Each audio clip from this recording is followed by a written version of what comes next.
Hello hi అందరికీ ఈరోజు వచ్చి క్యారెట్ అండ్ బీట్రూట్ జ్యూస్. చాలామంది కాళ్ళు చేతుల నొప్పులతో అలాగే కాళ్ళు చేతుల తిమ్ములతో బాధపడతారు కదా. అలాంటి వాళ్ళకి ఈ జ్యూస్ ఎంతగానో ఉపయోగపడుతుంది.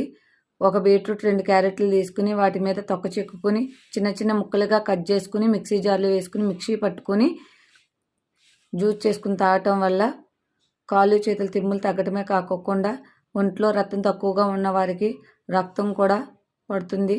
చూశారు కదా, ఇలా చిన్న చిన్న ముక్కల కింద కట్ చేసుకుని మిక్సీ జార్లో వేసుకోండి. అలాగే కొద్దిగా వాటర్ పోసుకోవాలి. పంచదార వేసుకోవద్దు, పంచదార వల్ల మనకి నష్టం కలుగుతుంది కాబట్టి పంచదార ప్లేస్లో పటికి బెల్లం తెచ్చుకొని మిక్సీ పట్టుకుని పౌడర్లా చేసుకుని ఆ పౌడర్ వేసుకుని మిక్సీ పట్టుకుని దాన్ని మొత్తం వడకట్టుకుని జ్యూస్లా చేసుకుని వారానికి 2-3 సార్లు తాగటం వల్ల కాళ్ళు చేతుల నొప్పులు తిమ్ముర్లు తగ్గి ఆరోగ్యంగా ఉంటాము. అలాగే ఒంట్లో రక్తం కూడా పెరుగుతుంది. Okay, bye friends.